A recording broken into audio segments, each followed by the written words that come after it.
Hey everyone. So I was originally planning to make a video about this topic um, in the next few days, and after today, I just decided, you know what, I'm just gonna do this right here, right now. And so I apologize if this is not as organized, but I will do my best to explain some of my frustrations.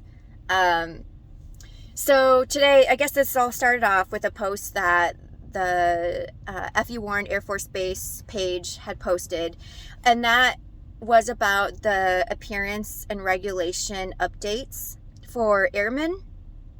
And yes, over the last few years, things have been, I guess, more relaxed, and you can see some of those regulations being loosened.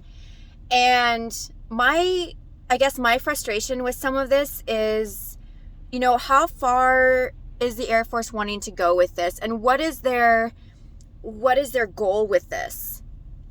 I already felt like things were looking a little choppy with airmen.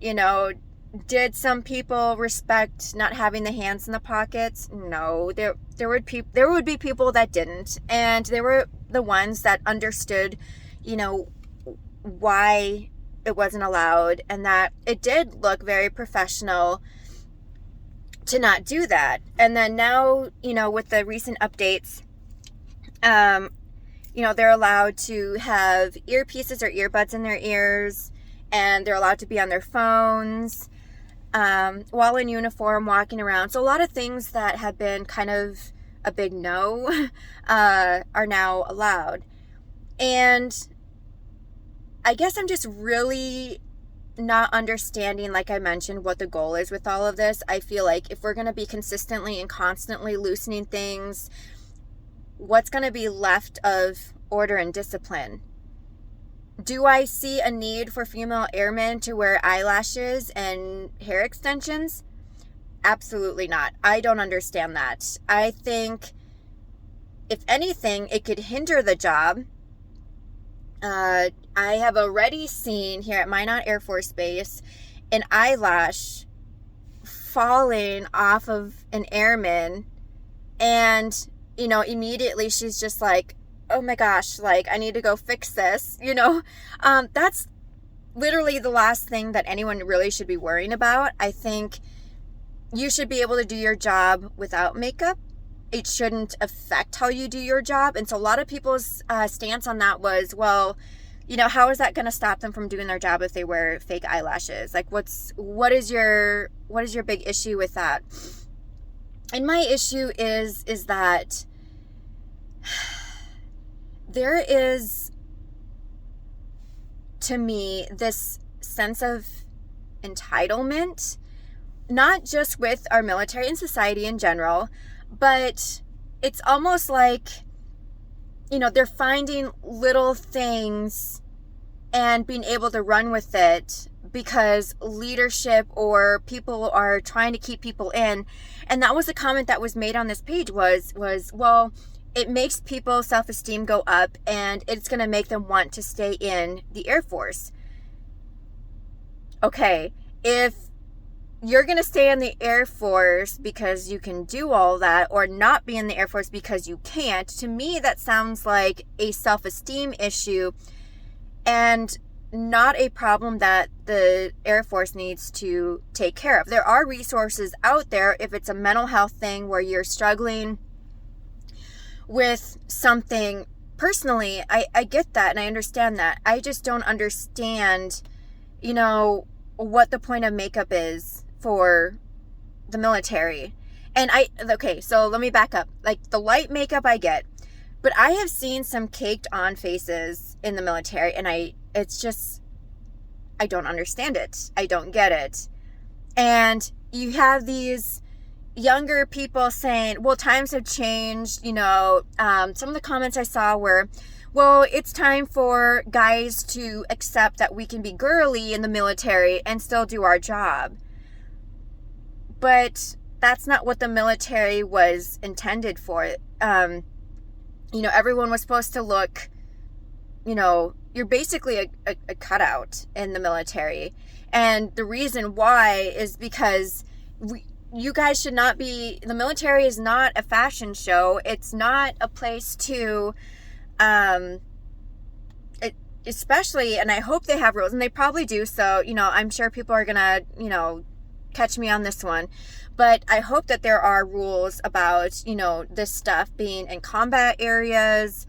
There's just particular safety issues that I'm thinking of with allowing some of this stuff. And so I know that they made not exceptions, but limitations with the ponytails, just because of, again, there are certain jobs that they could potentially get caught in and get hurt. And so it could be, more or less the same thing with like the lashes and the hair extensions and stuff.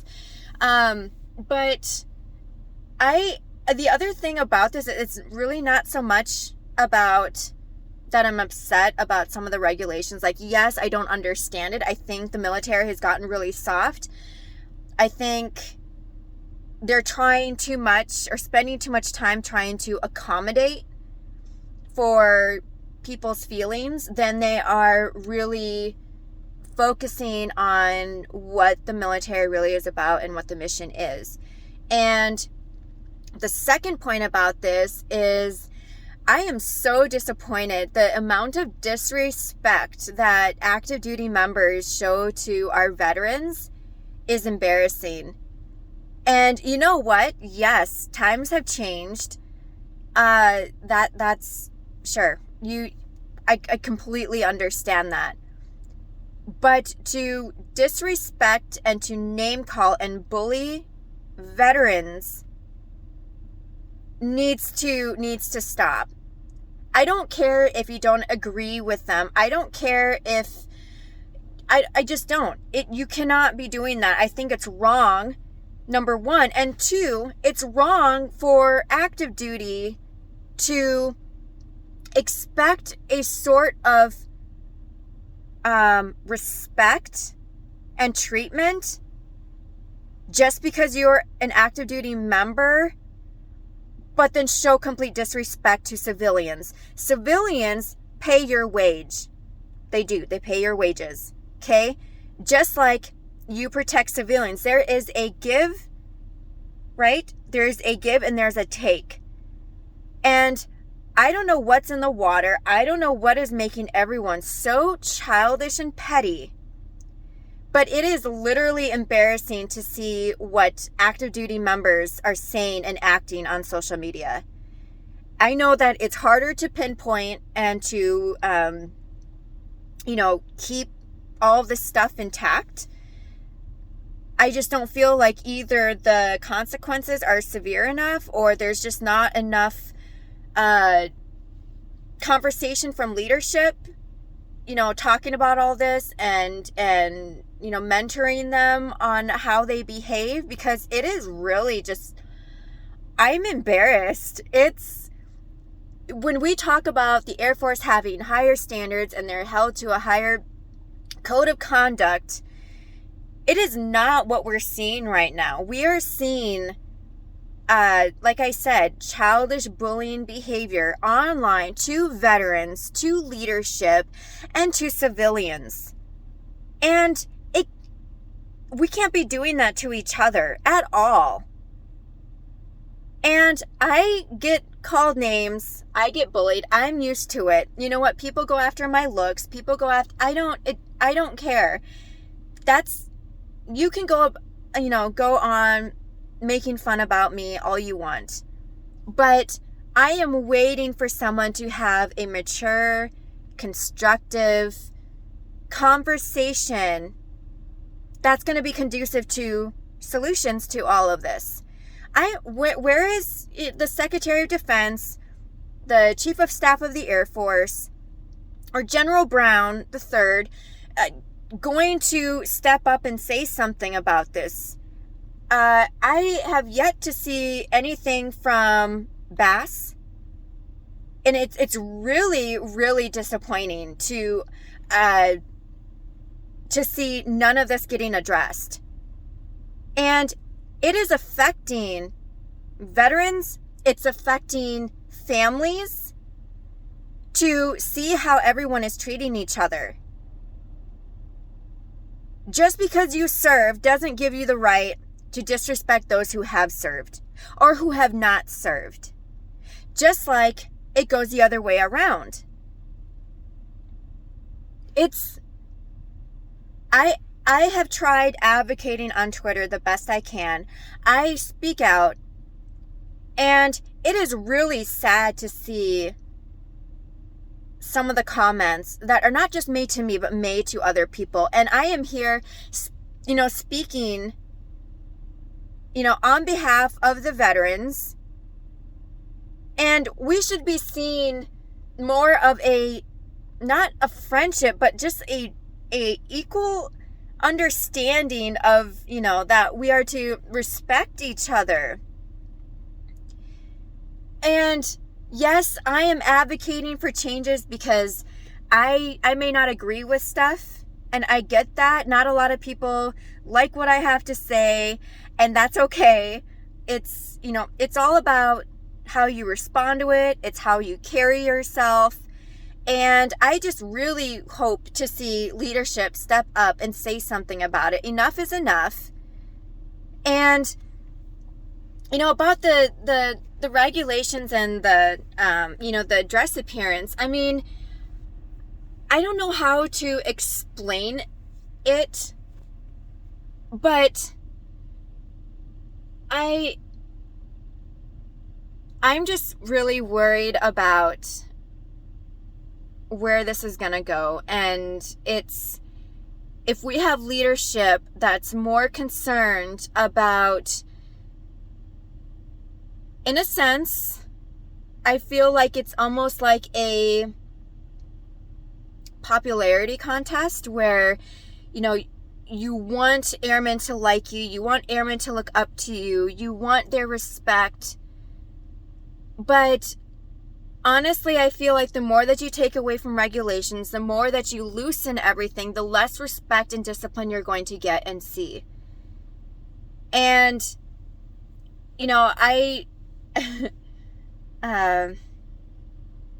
it's just, so, yeah, I'm going to try and kind of put together a video of some of the comments that I had seen on there, because I think it's really worth, and I don't know how much leadership really looks on social media to see responses and to see the feedback that they get after posting stuff, but I really think they need to start doing that. And again, I know it's hard because there's a lot of fake profiles out there. It's hard to pinpoint who is making the comments, who is active duty, who is a veteran. It's not very easy to do or to manage. But it's to that point where I don't know, it's just really, I see a lot of salutes being missed, or people not hearing their supervisors because they have earbuds in.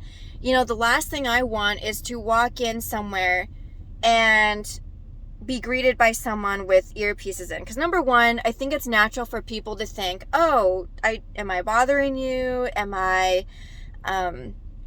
you're just kind of, not sure whether or not you can talk to the person. And again, I don't know, where this is allowed and if there are limitations on that. But regardless of that, where is the distinction between our military and everyone else? Isn't that what the military always boasts about, is that we are held to a higher standard than, the rest of society or civilians, and we're all about ethics and professionalism.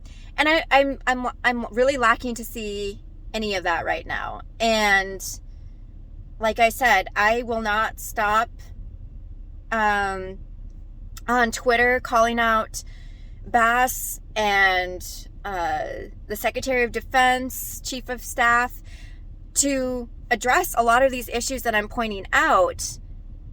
More people need to speak out about it. More people need to step up.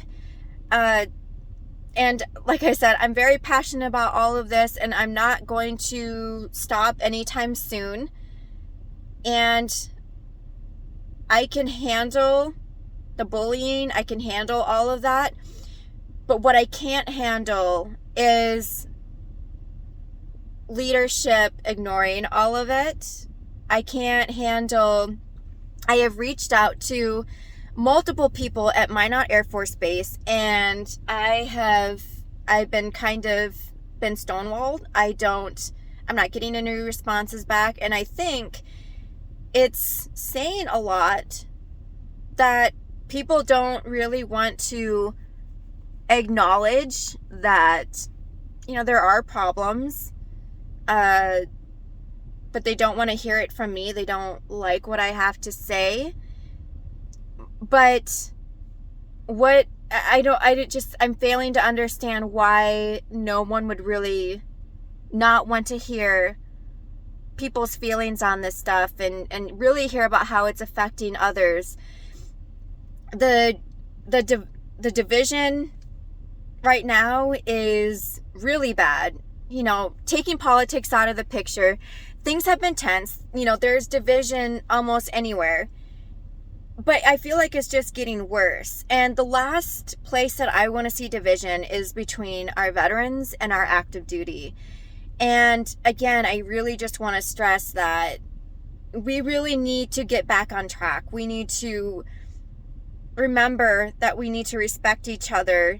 We may not agree with things, and that's okay.